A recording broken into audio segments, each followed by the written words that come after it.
आप सभी लोग जानते हैं, और इसलिए इस सेशन में मैं आप लोगों के माध्यम से ही जानना समझना चाहूँगा कि ये जो शैक्षणिक विषय है और जो शैक्षणिक क्रियाकलाप हैं, तो इनको कैसे उत्कृष्ट बनाया जा सकता है, हम लोग क्या क्या कर रहे हैं और क्या क्या कुछ हम लोग कर सकते हैं। तो 2-4-5 मिनट में जरा आप लोग विचार करिए आपस में, और फिर जरा सा यहाँ आकर के मंच से बताइए। मैं भी जरा नोट डाउन करूँगा, आपका सुझाव चाहिए। हम लोग क्या क्या कर सकते हैं कि अपना एकेडमिक और बेहतर हो जाएगा, क्योंकि विद्यालय का जो प्राण है वो एकेडमिक है। एकेडमिक जितना अच्छा होगा, विद्यालय की प्रतिष्ठा उतनी बढ़ेगी, हमारा मान सम्मान भी उतना ही अधिक बढ़ेगा। तो हम चाहेंगे कि अधिक से अधिक आचार्य जी का इस विषय पर में यह मंतव्य है कि हम शैक्षणिक गतिविधियों को कैसे उत्कृष्ट बना सकते हैं।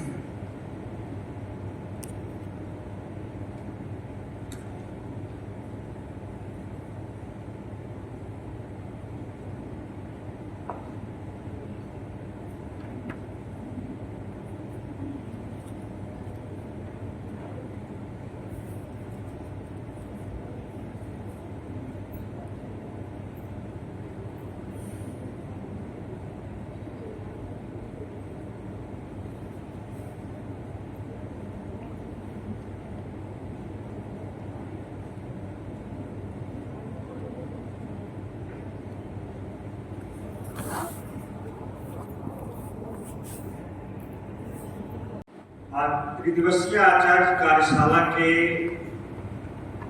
दूसरे दिन के दूसरे सत्र में आप समस्त आचार्य बंधु एवं दीदी जी को हार्दिक अभिनंदन। साथ ही साथ प्रधानाचार्य महोदय के कथनानुसार विषय को कक्ष में रोचक कैसे बनाना, क्योंकि विद्यालय का प्राण उसका अध्यापन है, और यह अध्यापन का प्रभाव यदि अपने भैया बहनों पर गहरे रूप से पड़ता है तो समाज में इसकी परिणति भी उतनी ही अच्छी होती है। विद्या भारती ने अभिनव शिक्षण पद्धति के तहत नोट्स ऑन लेसन के लिए एक दिशा निर्देश कार्य योजना में भी जारी किया है, और हम लोग मानते भी हैं अद्वितीय, बोध, अभ्यास, प्रयोग और प्रसार, इन पांचों के आधार पर हम में से प्रत्येक आचार्य एवं दीदी जी 6 कालांश तक यह क्रिया नहीं कर पाते हैं, लेकिन कम से कम एक कक्षा जो प्रतिदिन अपने विषय का लेते हैं उसमें हम लोग परिलक्षित करवा सकते हैं।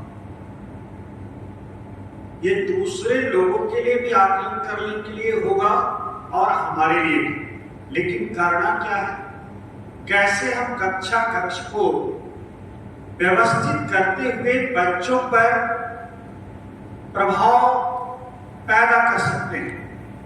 तो इसके लिए स्वयं पढ़ना होगा। आचार्यों के लिए अध्ययन आवश्यक है, तभी अध्यापन किया जा सकता है। दूसरा, नोट्स ऑन लेसन जब हम बनाते हैं तो पूर्वाग्रह से ग्रसित होकर नहीं बनाना कि जैसे तैसे हम पूरा कर लिए। हमारे पास पाठ्यक्रम है, पाठ्यक्रम को देखते हुए किस प्रकार से बनाएं इस पर चर्चा करना। बिंदु नियत है, भले ही उसका स्थान कम दिया गया है नोट्स ऑन लेसन में, यह अपने अनुरूप छपा हुआ नहीं है। इसके पूर्व का जो था वह नोट्स ऑन लेसन ठीक था, ताकि अपना मंतव्य ठीक ढंग से उसमें लिख सके। लेकिन इतना तो हम लोग कर ही सकते हैं कि प्रस्तावना भूमिका जब हम रखते हैं अतिथि में, और उसका जब हम बोध कराते हैं मौखिक प्रश्नों को पूछकर कक्षा कक्ष में, तो वो तो एक तो लिखा ही जाए। तीसरा, अभ्यास लिखित रूप में कक्षा कक्ष में जब हम घूमकर करते हैं, तो एक दो प्रश्न भी अगर कक्षा कार्य के नाते हो जाएगा, तो यही चीज गार्जियन घर पर देखते हैं और देखने के उपरांत उनको संतुष्टि मिलती है। चौथा, जो होमवर्क देते हैं वो ऐसे नहीं रिवाइज द सब्जेक्ट या कोई चीज दे दिया टू द सीडर। अरे भाई, क्लास वर्क को क्या करें? लेकिन कक्षा कक्ष में यदि स्मरण करने के लिए कोई शब्द दिए हैं तो वो भी आप लिखिए कि कक्षा कार्य के शब्दार्थों को याद करें या स्मरण करें, ताकि उसका इम्पैक्ट उसके माँ पिताजी पर यानी अभिभावक पर या जो टीचर उसके पढ़ाते हैं ट्यूटर, उस पर भी पढ़ सके। प्रसार की बात है तो जो चीजों को मैंने पढ़ाया है, बच्चा उसको अगली संतति के लिए दे पाता है कि नहीं, वो बोल पा। जैसे कल प्रधानाचार्य जी ने कहा रिसाइट द पोएम या रिमेम्बरिंग राइम्स कभी होता है कि नहीं, तो बच्चा बंदर मामा पान पैजामा का केवल उदाहरण दिया गया, लेकिन यदि वो क्रियाकलाप में हम उतारते हैं बंदर मामा पान पैजामा दौड़े दौड़े आए, तो आप जैसे दौड़ कर दिखाते हैं, तो यही चीज यदि घर में वो प्रसार करता है, एक्सपेंड करता है, तो यह भी प्रभाव उसके घर वालों पर डालता है। तो कक्षा कक्ष को रोचक बनाने से केवल अपना ही भला नहीं है, सबका भला। सब में वो विद्यार्थी भी है, माता पिता भी है, हम भी हैं, और हम लोग भी इससे जुड़े हुए। हम जब कुछ देते हैं तब वो पैसा देता है, तब वो राशि हम लोग को प्राप्त होती है। यह भले ही संगठन का हो, लेकिन निजी संस्थान, इसमें क्वालिटी एजुकेशन, गुणवत्तापूर्ण शिक्षा हम जितना देंगे उसका प्रचार प्रसार उतना ही अधिक होगा। सराउंडिंग्स में जितने सारे विद्यालय चल रहे हैं, हम में से कोई कम नाम पर नहीं है, चाहे वो DAV हो, JNV हो, जवाहर नवोदय विद्यालय हो, सैनिक स्कूल हो, सेंट्रल स्कूल ऑर्डिनेंस में है, या एक तो प्राइवेट जो खुला, चाहे कैम्ब्रिज हो या अन्य विद्यालय हैं। मेरा ये कहना नहीं है, तुलनात्मक दृष्टिकोण से हम सबको भी सोचना है,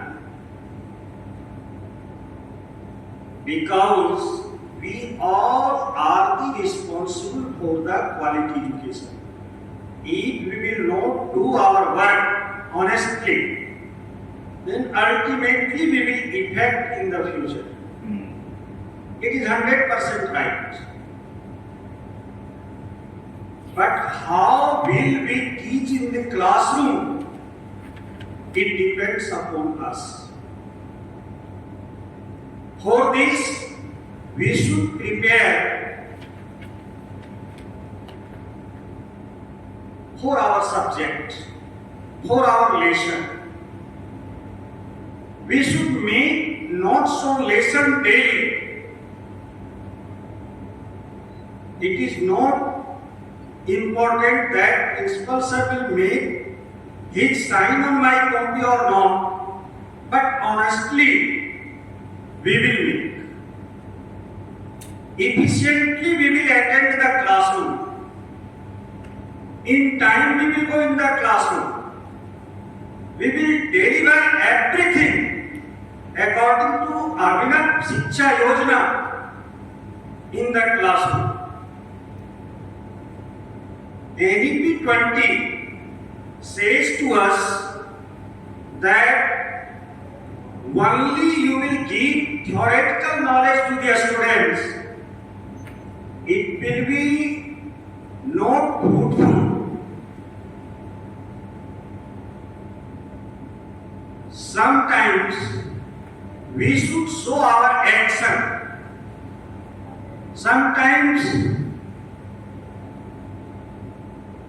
we should say to the students, like me, you adopt everything. Suppose in the junior section we have been dancing, we have been singing, we have been teaching on animation. Then our students are following or not, we should see, we should watch together. बहुत सारी पद्धतियां हो सकती हैं पढ़ाने के लिए, लेकिन इतना तो तय है कि पाठ के अनुसार उसमें ढेर सारी चीजें दी गई है। नई नई पुस्तकें जो आई है वो नई शिक्षा नीति के आधार पर ही छापा जा रहा है। उसी में इतना वर्क है कि हम लोगों के पास समय नहीं है कि हम अन्य चीज करा करके उसको करें। यदि उतना कर लेता है तो मुझे लगता है कि यह बहुत ही प्रभावपूर्ण होगा। चौथी बात है कि निरीक्षण के समय में कॉपियों को माइन्यूटली चेक किया जाए, ठीक ढंग से देखा जाए। हमारे पास भी कंप्लेन आता है जब अभिभावक उस पर दृष्टिपात कराते हैं कि आचार्य जी आपसे भी त्रुटि हुई। कल प्रधानाचार्य जी ने कहा कि डायरी जब देखते हैं तो उसमें भी गलतियां रह जाती है, उसको देखा जाए। ये बराबर आते रहता है। तो थोड़ी सी सतर्कता, थोड़ा सा समय और थोड़े से ध्यान से ही हम सब शिक्षण कार्य को व्यवस्थित कर सकते हैं।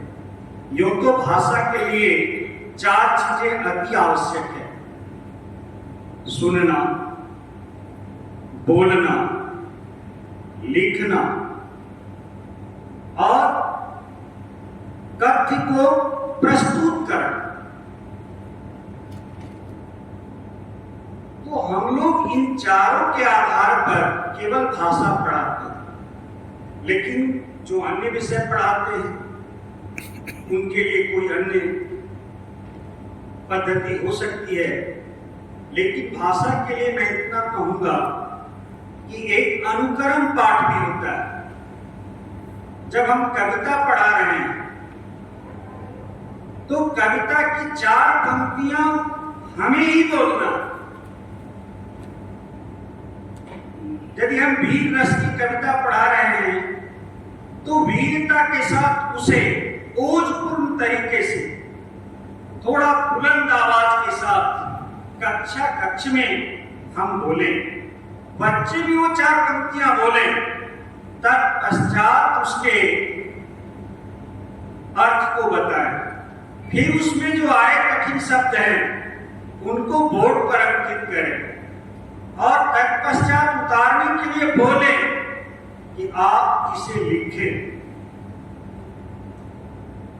ये 40 मिनट की कक्षा कब बीत जाती है पता नहीं चलता है। अगर मुझे लगता है कि भाषा का शिक्षण इस प्रकार हो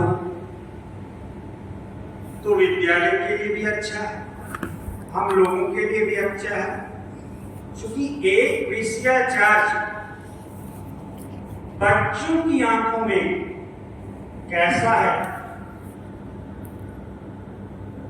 यह बताने की बात की वो आकलन खुद करता है। बहुत लोग अपने बारे में बहुत चीज बताते हैं, मैं ये हूं, मैं वो हूं, मैं यह कर दिया। ये विषय को जानने वाले जब वो कक्ष में जाते हैं तो वो बच्चा ही स्वयं बता देता है उसकी कॉपियां बताती है, उसके द्वारा पढ़ाए गए पाठ जब वो बच्चा खड़ा होता है और फिर प्रस्तुत करता है तो सारी चीजें स्पष्ट हो जाती हैं। इसलिए मुझे लगता है कुछ छोटी छोटी बातों को ध्यान में रखकर विषय शिक्षण ठीक ढंग से किया जा सकता है। यह समय की मांग भी है और हम लोग के लिए भी आवश्यक है। धन्यवाद।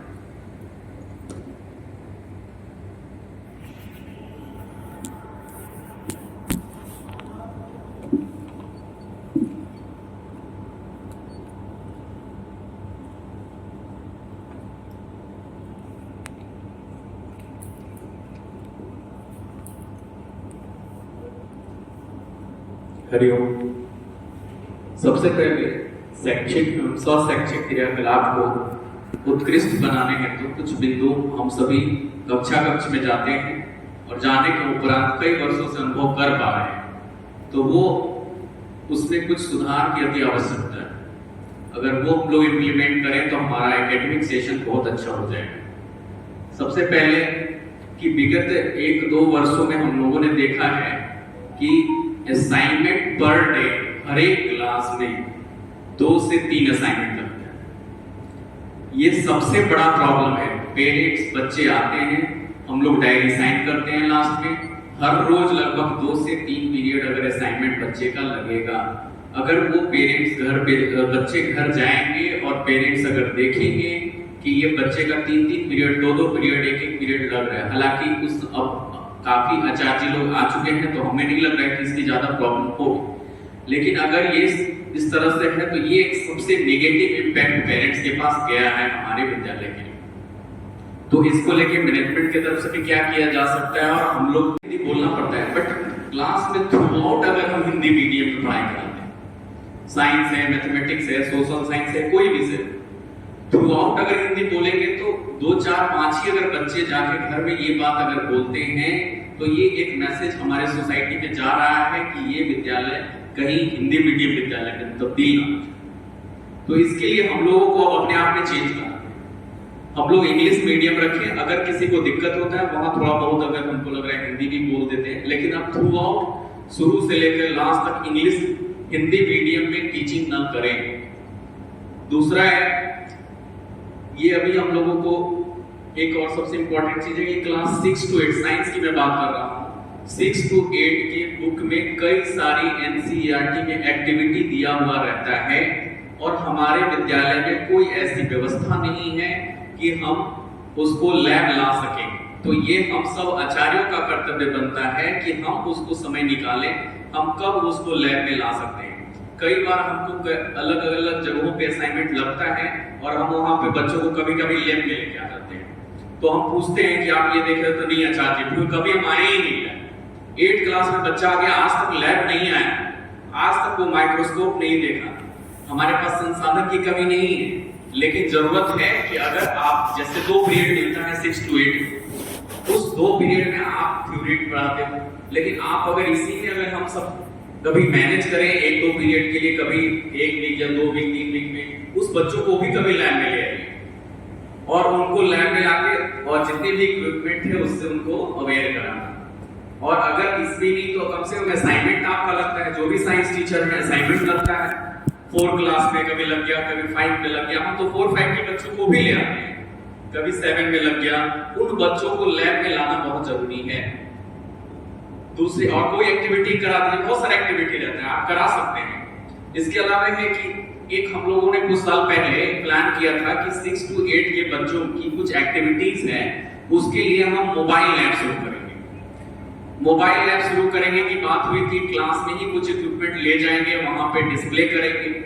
तो उसके लिए कुछ बना भी, लेकिन वो इतना हैवी हो गया कि उसको लेके नहीं जा पाए हम लोग। तो ऐसा हम चाहते हैं कि प्रधानाचार्य जी कुछ ऐसा करें कि कुछ ऐसा मतलब बॉक्स बन जाए, ट्रॉली बन जाए छोटा छोटा, और हर एक डिपार्टमेंट को मिल जाए, फिजिक्स, केमिस्ट्री, बायोलॉजी, मैथमेटिक्स, और उसमें 2-4 इक्विपमेंट रख लिए, अपना क्लासरूम में लेके चले गए और उससे भी हम लोग वहां पे एक्टिविटी कुछ करा सकते हैं।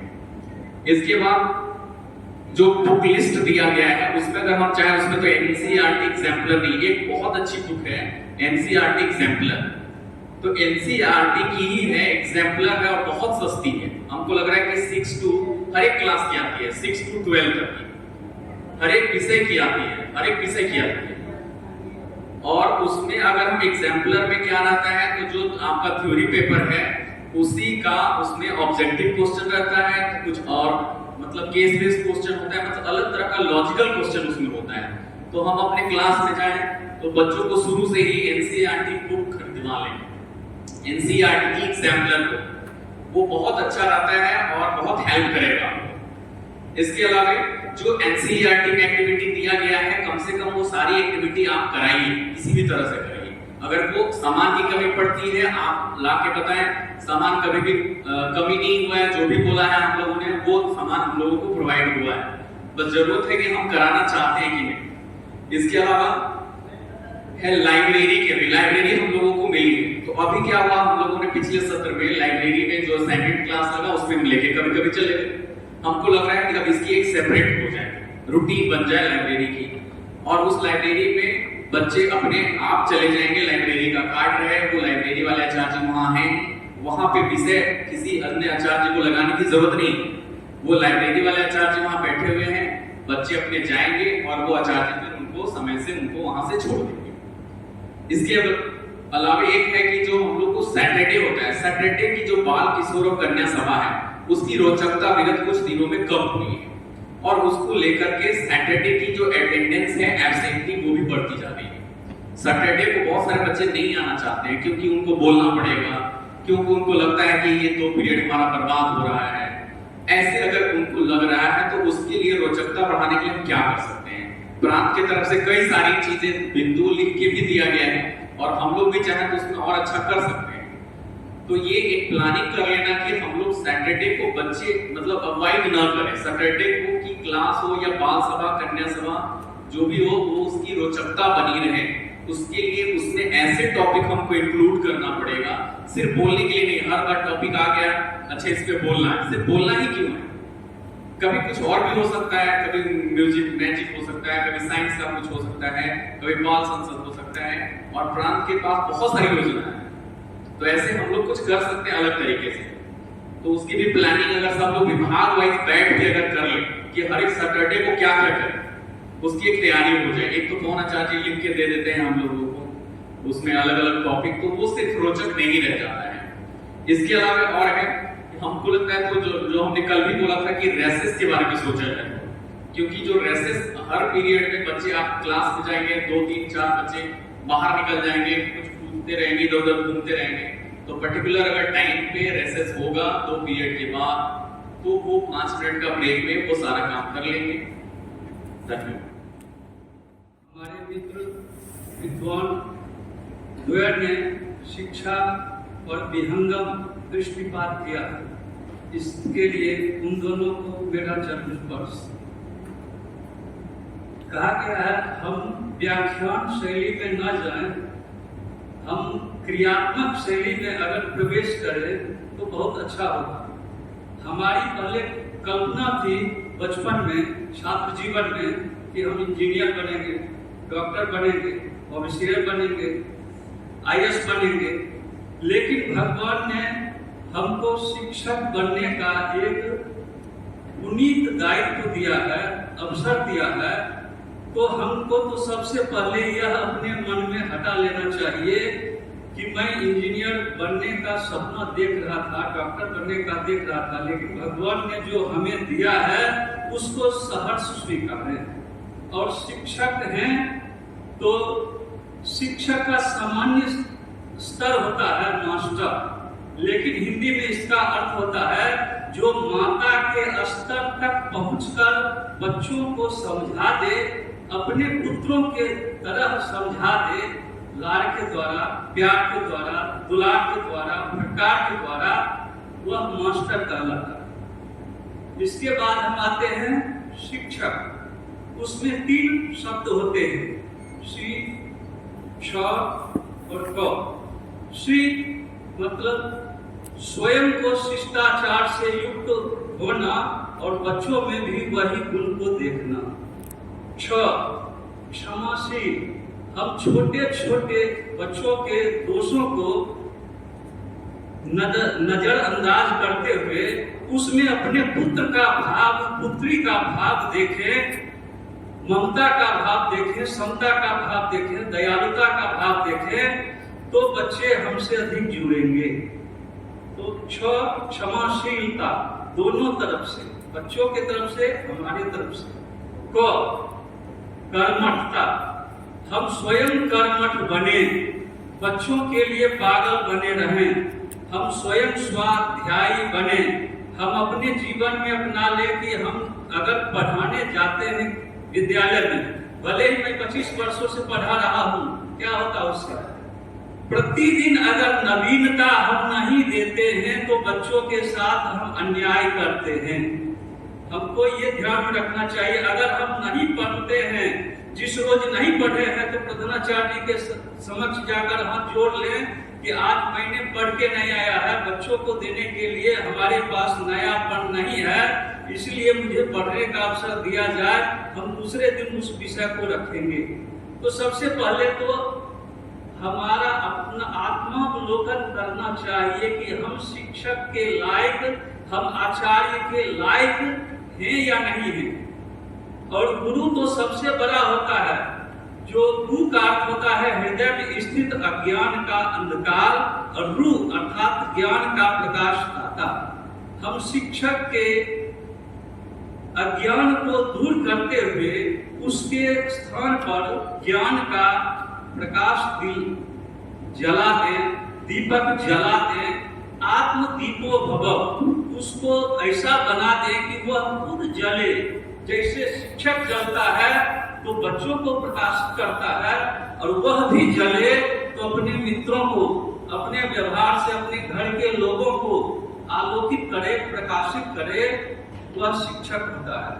अब हम थोड़ा नीचे और आते हैं, हम कक्षा में जाते हैं, कहीं न कहीं मेरे मन में अगर यह भावना आती है ये मेरे क्षेत्र का है, ये उस क्षेत्र का है, अगर बच्चों में हम दृष्टि समानता नहीं रखते हैं तो हम बच्चों के साथ अन्याय करते हैं।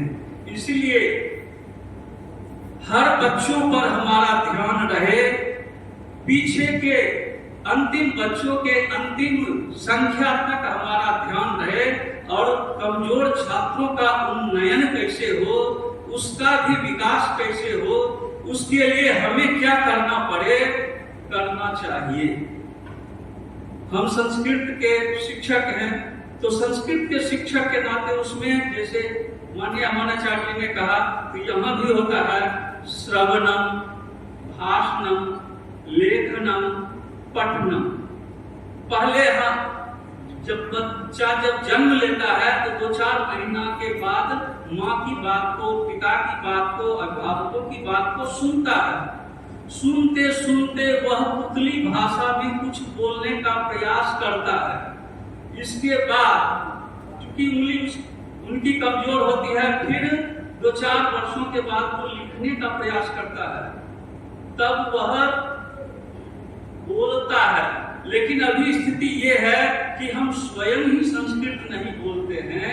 वयम संस्कृत शिक्षका स्वयमेव संस्कृतम न वदामः तर्हि छात्रा अस्माकं कथं वदिष्यन्ति। एकः एषः यक्ष प्रश्नः।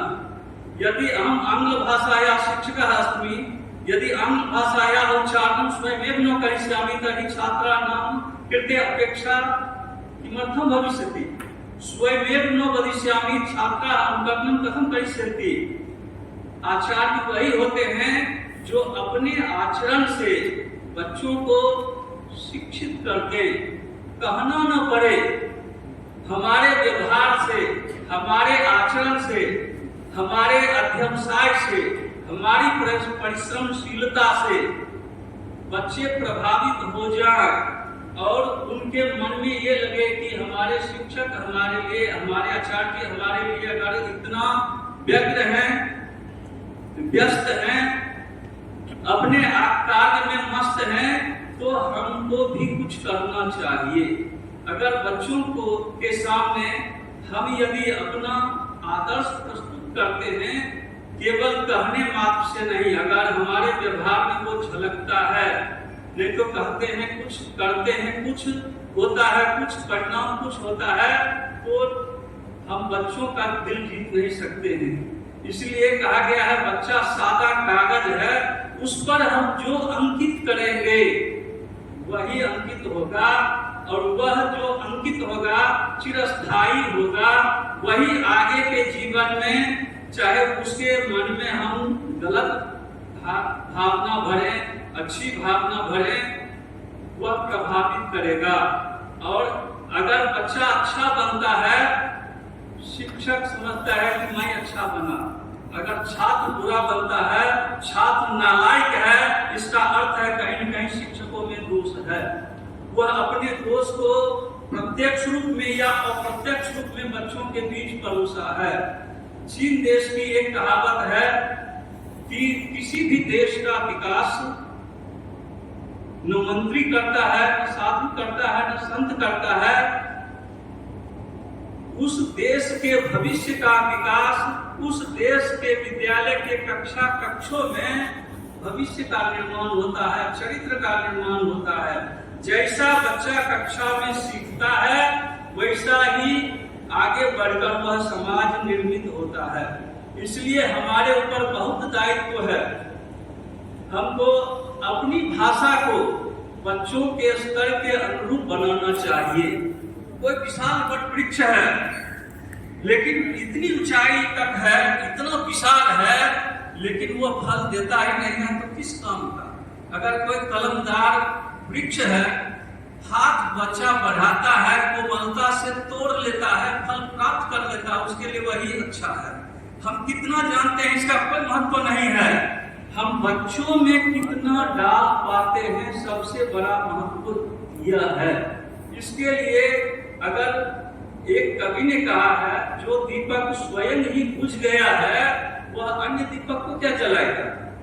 अगर हमने अपनी अध्ययनशीलता रूपी दीपक को, अपने ज्ञान रूपी दीपक को अपने स्वयं ही बुझा लिया है, हम अपने आप को ही अहंकारी बन गए, अरे हम तो इतने वर्षों से पढ़ा रहे हैं, बच्चा क्या है? तो अगर हम स्वयं ही अपनी जिज्ञासा शक्ति की दीपक को बुझा लिए हैं, तो फिर हम अन्य दीपक को कैसे जलाएंगे? हम बच्चों को कैसे शिक्षित करेंगे? और विकसित समाज और विकसित राष्ट्र और हम अपने आदर्श विद्यालय की परिकल्पना कैसे करेंगे? फिर है, हर बच्चों पर हमारा समान ध्यान रहे। हम 2-4 बच्चों के बीच भीड़ कर ही ना रह जाए, टेबल के नीचे हमारे सामने 4 बच्चे आ जाएं, उसी पर हमारा ध्यान रहे। अन्य बच्चे क्या करते हैं? वो खेल रहे हैं, कूद रहे हैं, कुछ कर रहे हैं, इसका हमें जरूर ध्यान रखना चाहिए। फिर उत्तर पुस्तिकाओं का निरीक्षण बार बार आता है। हम लोग भी बाहर आते हैं तो बार बार के तरफ से आता है कि आचार्य जी हमसे भी भूल होती है, हम भी भगवान नहीं है, भूल होना ही मनुष्य का धर्म है। जहां गलती होती है वहीं पर लंबा टिक मारा हुआ रहता है। टिक मारने का भी हम छोटा कहीं मारते हैं और जो गलतियां हैं उसको रेखांकित करते हैं या उसको घेर दें, लेकिन वहां घेरते भी नहीं हैं और एक पेज में 20-20 गलतियां निकलती हैं, जिसका खामियाजा प्रधानाचार्य के नजदीक भी बार बार विषय आता है, हम लोग को भी गार्जियन से सुनने को मिलता है। फिर अपने विषय को सहज रूप में, स्वाभाविक रूप में, मुस्कुराते हुए सरल भाषा में बच्चों के स्तर के अनुरूप प्रस्तुत करना। बच्चा किस स्तर का हो उसी के अनुरूप हमको वहां व्यवहार करना। जहां विद्वानों की सभा हो वहां हम अपनी विद्वता दिखाएं या हमारी प्रमुखता हो, लेकिन जहां बच्चे हैं उस बच्चों के स्तर के अनुरूप अपने आप को ढालना। इसके बाद है, अगर हम कक्षा में जाते हैं तो पूरे तन मन से हम कक्षा में रहें, हम मोबाइल में न गिरें, क्योंकि मोबाइल तो धारी तलवार की तरह है। अगर सही उपयोग किए तो हमारा जीवन संवार सकता है और अगर उसके गिरफ्त में आ गए तो हमारा सर्वनाश भी कर सकता है। हमें यह भी ध्यान रखना चाहिए हमारे मोबाइल के इस अभ्यास के कारण बच्चों पर प्रभाव न पड़े, हमारी कक्षा खाली नहीं जाए। हम जो देने के लिए जा रहे हैं उसमें कहीं तो कोताही नहीं हो रही है, कभी तो नहीं हो रही है। फिर कहा गया है संस्कृत संभाषण, जैसे संस्कृत का अगर हम शिक्षक हैं तो हमें संस्कृत बोलने का सतत अभ्यास करना चाहिए, गलती ही क्यों न हो। अगर हम बोलेंगे तो बच्चे बोलेंगे, हम नहीं बोलेंगे तो बच्चे हमसे ज्यादा तेज हैं, हमारी हर गतिविधि को देखते हैं। हम 2 आंखों से बच्चों को देखते हैं, लेकिन बच्चे 1000 आंखों से हमको देखते हैं। उनके नजर में अगर हम आदर्श हैं, अनुकरणीय हैं, तो वो बोलेंगे, लाख सर पटक ले। अगर हम नहीं बोलेंगे, संस्कृत संभाषण नहीं करेंगे, यदि वयम एवं संस्कृत संभाषण न कुर्मः तर्हि छात्रा कथम करिष्यन्ति, जरूर ध्यान रखना चाहिए। फिर छोटी छोटी वस्तुओं के द्वारा हम बच्चों को संस्कृत का ज्ञान दे सकते हैं, हिंदी का भी ज्ञान दे सकते हैं। और हम स्वाध्यायी बने, जरूर 2-4 घंटे अपने आप को पढ़ने के लिए, अपना मूल्यांकन करने के लिए जरूर समय रखें। न तो हम खूब अपने आप को कहते हैं हम ये है वो है, जैसे बात आ गई है, लेकिन हमारा अध्ययन कितना चलता है। जो स्वयं ही तपस्या नहीं करेगा, अन्य से तपस्या कराने का क्या वह दम भरेगा। बच्चे हमारे कक्षा में भयाक्रांत न हो, हमारे जाते ही बच्चे डर ना जाए कि यमराज आ गया है। बच्चे हमारे आते ही मुस्कुराहट के साथ बच्चे भी हमारा स्वागत करें, हम भी बच्चे का स्वागत करें। कैसे बच्चे के साथ 40 मिनट बीत जाए वह ना हमें पता लगे, ना बच्चों को पता लगे। कि ये नहीं हो कि बच्चा गया है, हम इतना अपना रूप बना लिए हैं कि बच्चा हाथ जोड़े तैयार रहता है, भगवान कब घंटी खत्म हो और कब ये मेरे क्लास से जाए। वो हमारा व्यवहार नहीं होना चाहिए। फिर है अंतिम में कहा गया है, शिक्षा क्या स्वर साध सकेगी यदि नैतिक उत्थान नहीं है। शिक्षा केवल बोलने से नहीं, अगर बच्चों के नैतिक गुणों का भी विकास हम शिक्षा के माध्यम से, नैतिकता के माध्यम से नहीं कर सकते हैं तो वह शिक्षा अधूरी है, समय की बाध्यता है। मेरे मुंह से अगर कोई कटु शब्द निकल गए हैं तो विद्वत हमारे मित्र विद्वान द्वैत ने शिक्षा और विहंगम। शिक्षा के 2 महत्वपूर्ण पक्ष हैं। 2 पक्षों को मैं रखना चाहूंगा। एक पक्ष शिक्षा को व्यवसाय बनाए हुए, हर विद्यालय, हर शैक्षिक संस्थान सिर्फ व्यवसाय के दृष्टिकोण से चला रहे हैं, जबकि शिक्षा जानते ही नहीं है। वास्तव में शिक्षा से परे वो लोग काम करते हैं। शिक्षा क्या है वास्तव में जानते नहीं। कटु शब्द मैं बोलना चाहता हूँ, ये कटु शब्द है। तो मैं 2 पक्ष रखना चाहता हूँ। एक तो मैं शिक्षा से संबंधित जो कुछ शब्दावली है, इसको सभी को जानना बहुत अनिवार्य है।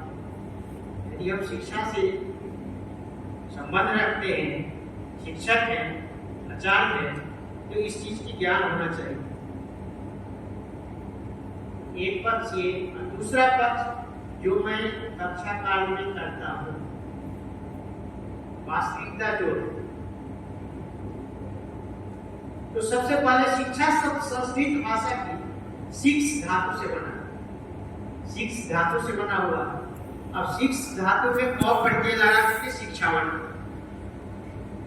शिक्ष धातु में क प्रत्यय लगा करके ये शिक्षा बना, संस्कृत भाषा से लिया गया। तो जिसका अर्थ क्या होता है? शिक्ष का मतलब तालब स्व में हर्षिका अक्षर शिक्ष, तो जिसका अर्थ होता है सीखना और सिखाना। शिक्ष का अर्थ होता है सीखना और सिखाना। लेकिन हम तो आचार्य हैं, हम शिक्षक हैं, सिखाना जानते हैं, सीखना नहीं। तो जो व्यक्ति सीखना नहीं जानता है जीवन भर, वो सिखाएगा क्या? अहम न द्वितीयो नास्ति। मैं ही सब जानता, मैं ही सर्वज्ञानी, ये ही भूल है। तो सबसे पहले हमें सीखना चाहिए।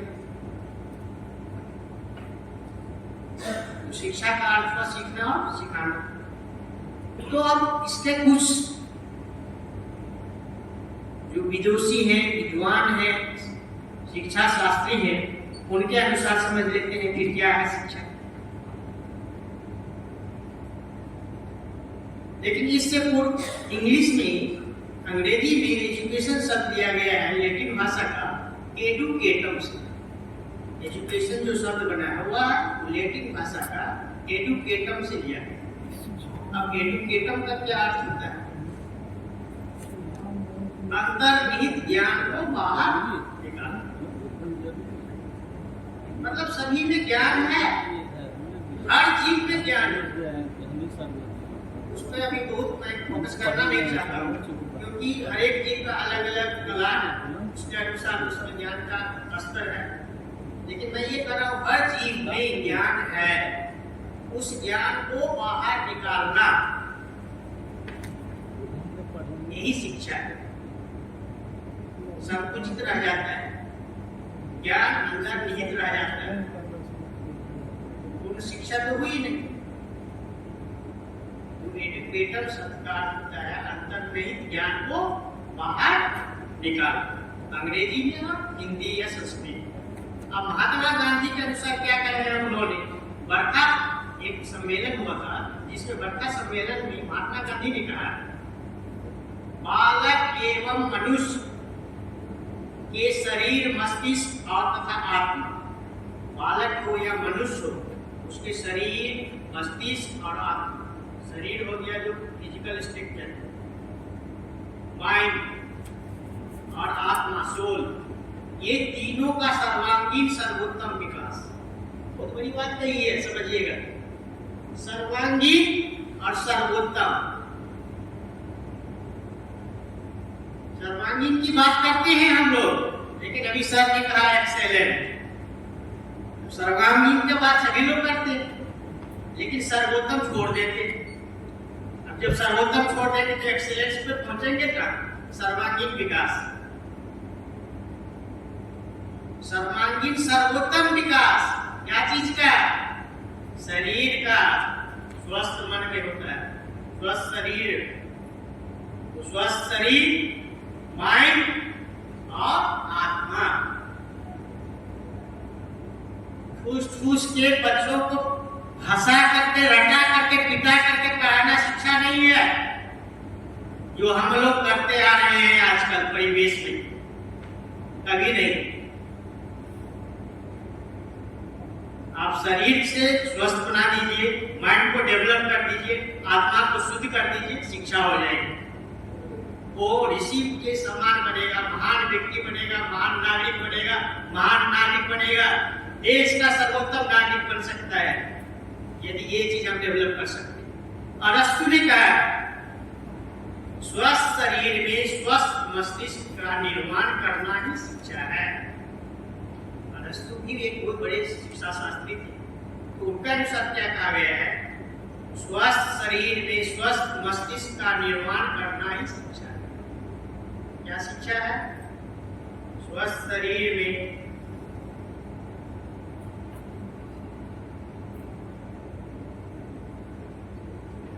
स्वस्थ शरीर में स्वस्थ मस्तिष्क का निर्माण करना। मस्तिष्क स्वस्थ नहीं, दुर्गुण बढ़ जाता है मस्तिष्क में, किसी ने कुछ कहा कि विचलित हो गया। शरीर तो स्वस्थ है, दिमाग अस्वस्थ है, तो वो शिक्षा नहीं है। ये दोनों चीज को हमको ठीक करना पड़ेगा, शरीर को भी, मस्तिष्क को भी। वही बात है, इन्होंने 2 शब्द पर जोर दिया और महात्मा गांधी ने 3 शब्द पर जोर दिया था, आत्मा उस पर जोर दिया। इसी तरह बहुत सारे हैं, समय की अभाव है, मैं नहीं पूरा करना चाहूंगा, लेकिन यदि करना चाहता तो टाइम लग जाएगा थोड़ा सा। लेकिन विद्या भारती ने भी इस चीज को ध्यान दिया है। तो पुराने कार्यकर्ता हमने प्रशिक्षण प्राप्त किए, उन लोगों को ध्यान होगा। विद्या भारती के पंचकोशीय विकास का सिद्धांत, पंचकोश का विकास। पंचकोश क्या है? विद्यावार्ती के पंचकोशीय सिद्धांत। अन्नमय कोश, सुनिए प्लीज। अन्नमय कोश, अन्नमय कोश क्या है? ये हमारा फिजिकल स्ट्रक्चर है, शारीरिक, जिस पर बल देते हैं विद्यावार्ती में।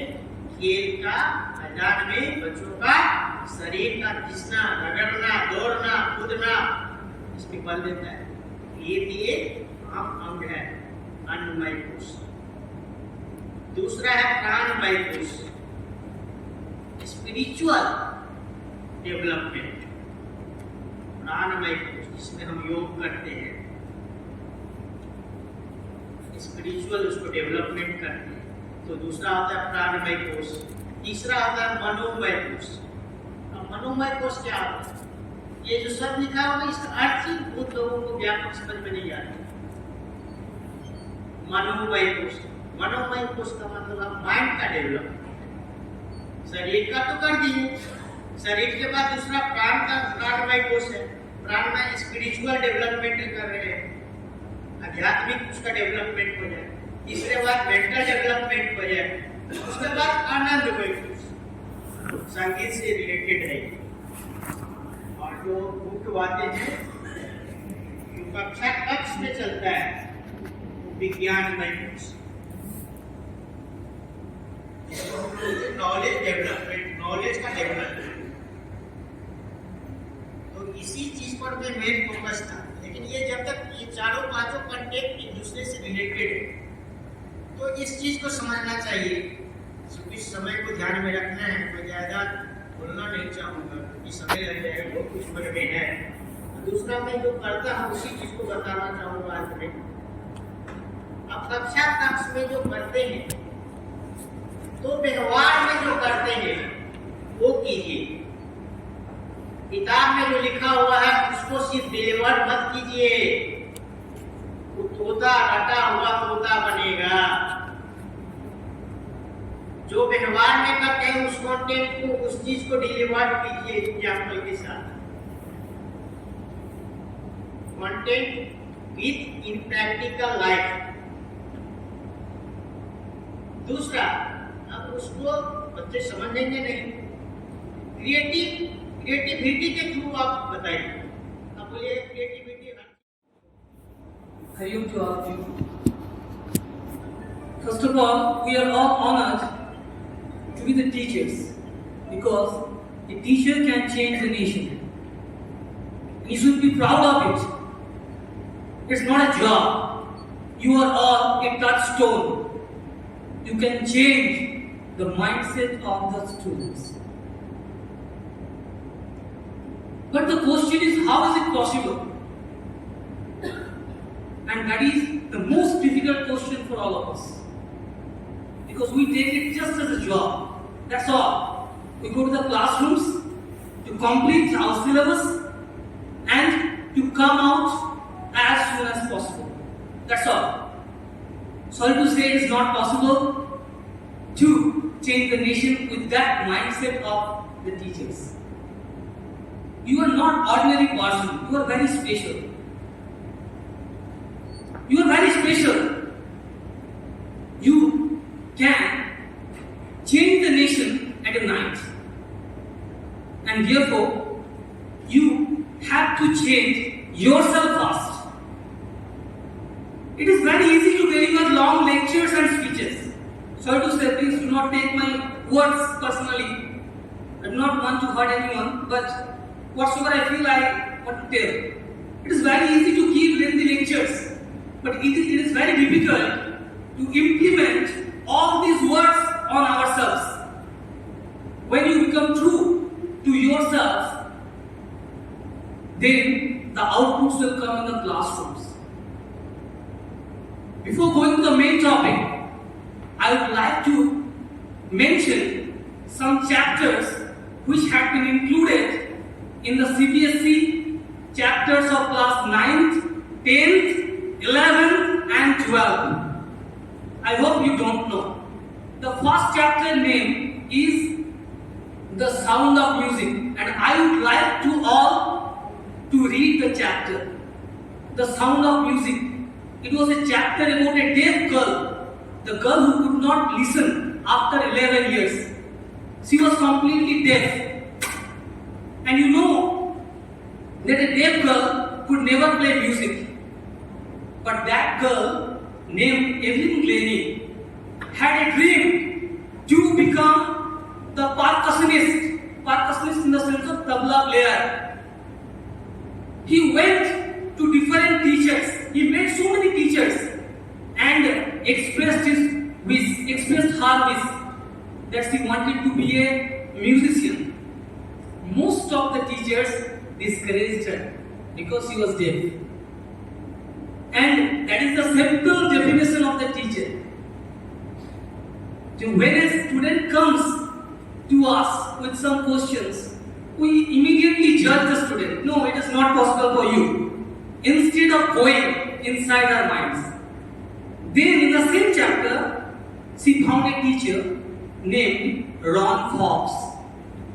See, that teacher did not discourage her. That teacher encouraged her and told her to feel the music, not to listen.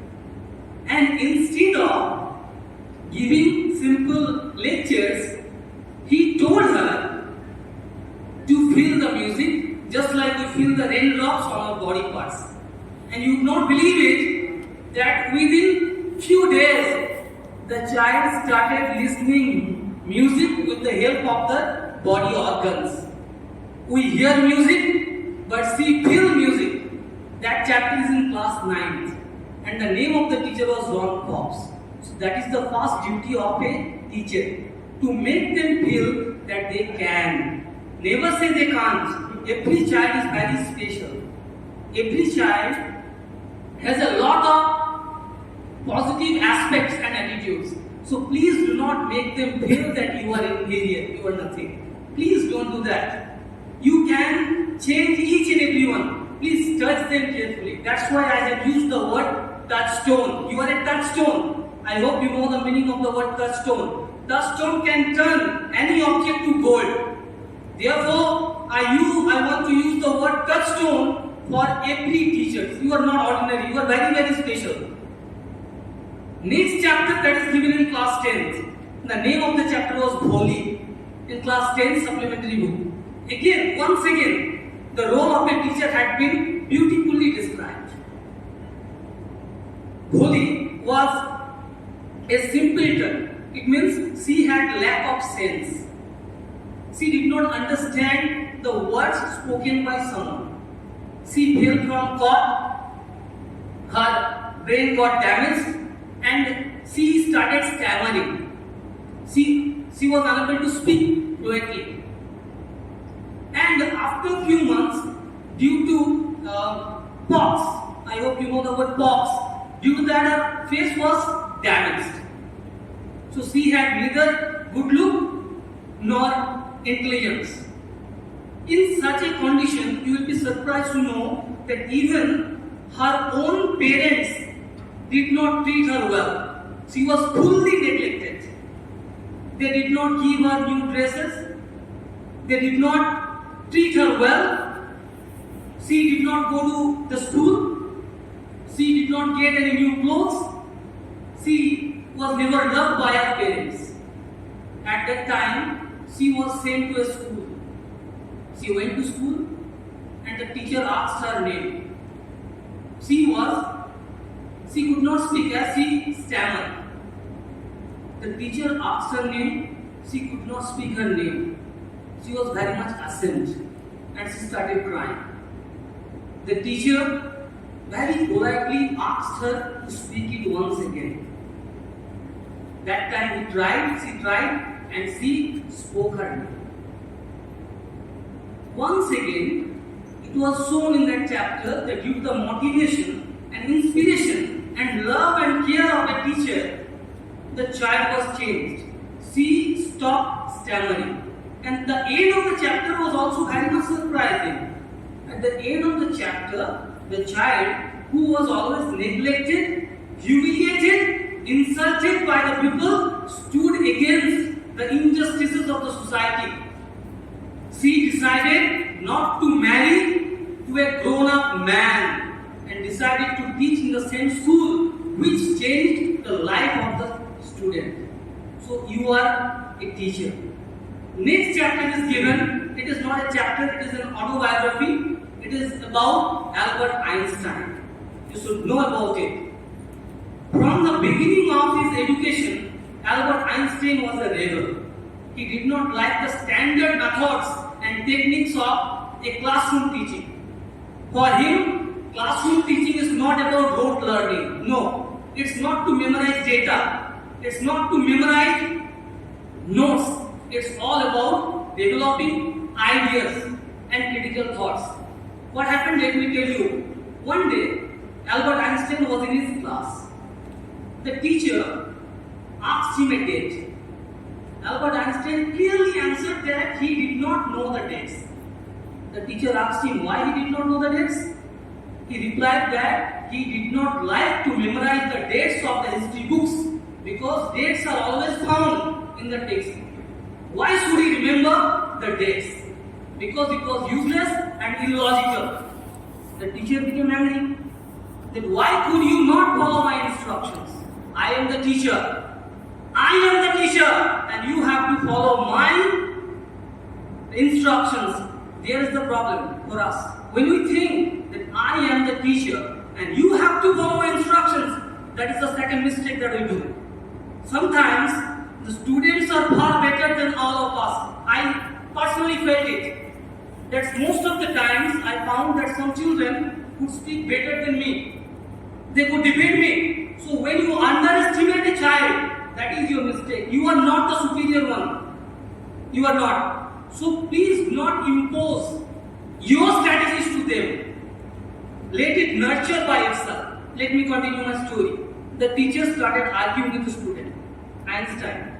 The teacher asked him why he could not remember the dates. Einstein replied to him that dates were meaningless. Whenever a child wanted to find a date, that these dates could be easily found in the textbooks. Then the teacher asked him then what was his opinion. He replied that instead of knowing about the dates, he would like to know the cause of these dates. It means if a war conducted or if a war took place in a particular date, then he would like to know the cause of the war. Why the war happened? What would happen? It means if you know the cause of the war, in the upcoming years, he could be able to change the society. He would not let the war happen. It means he indirectly meant that we should develop our critical thinking habits. It means we must have the capacity to think in a different way so that we can make changes. Next, he told that he did not believe in the standard methods of teaching. A teacher should allow all the students to grow differently. If we treat all the students equally, it is not possible. We are all teachers, we are teachers, but sorry to say we are not agree to each other. If I put a statement in front of you, you all started making arguments. So how do we expect that the students would react in the same way? Not possible. Because we deal with the minds. We do not deal with the objects. We deal with the minds. So let them grow independently. Do not impose your thoughts or attitudes. I would like to connect one of my personal experiences, if you allow me, that how a teacher can impact on the minds of the students. I was in class 9th. One geography teacher came to my classroom. He was a PhD holder. He delivered, he made notes for us. I was not good in geography at the very beginning. I was very normal student at that time. The teacher checked my copies, and every time he cut my notes and put 0. I asked him, sir, what mistake I had made. He told me that you had not written the notes that I had given to you. And sir, what was my fault? I could not memorize the facts.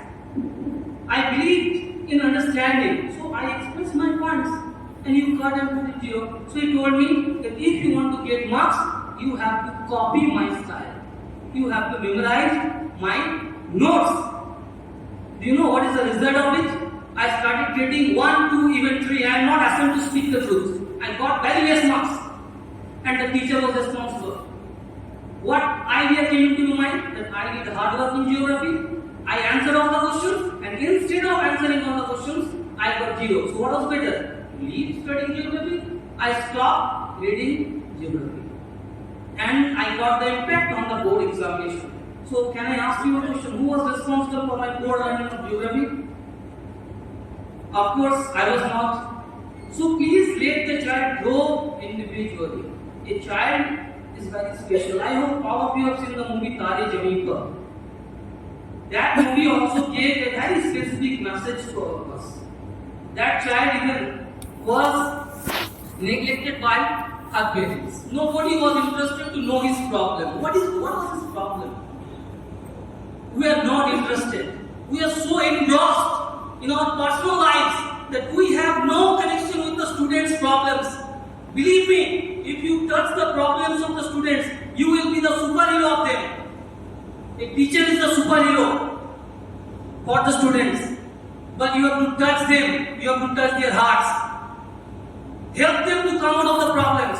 Listen to them carefully and don't impose your powers. Deal with them in a friendly way. That was also projected in the movie. Once you start doing it, you will find the change among them. Because I simply believe that a teacher is a candle who consumes itself to give the light to others. You are a candle. You all are a candle.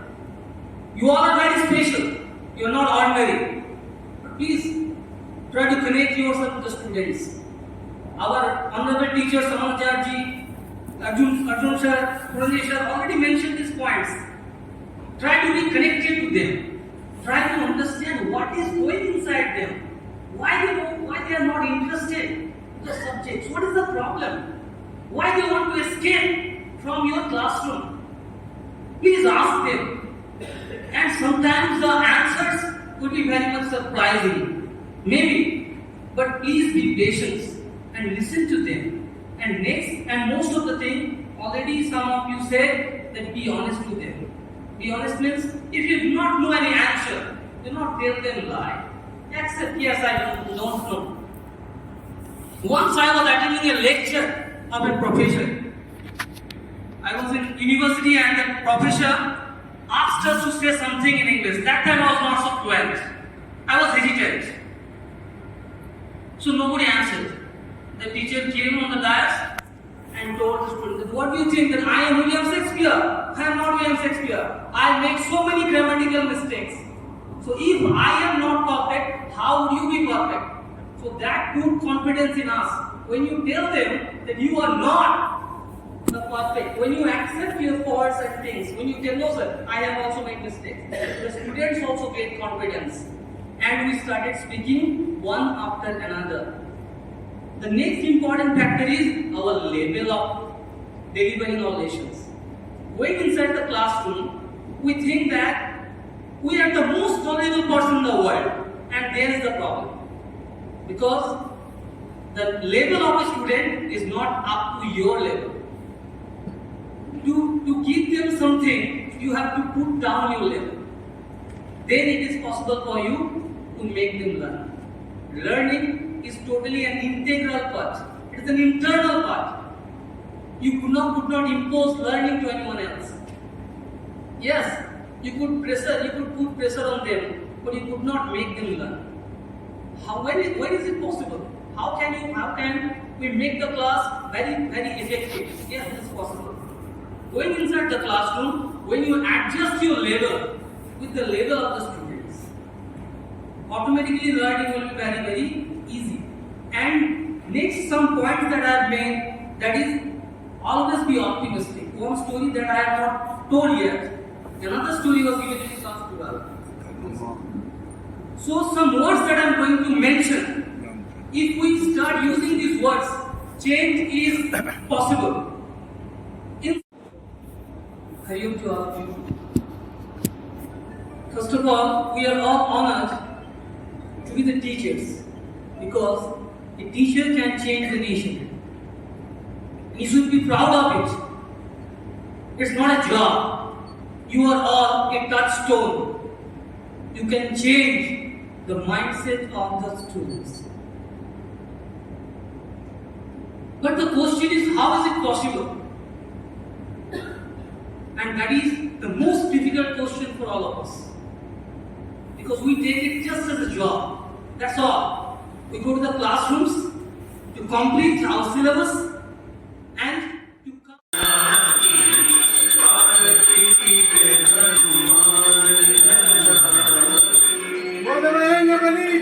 जय जय जय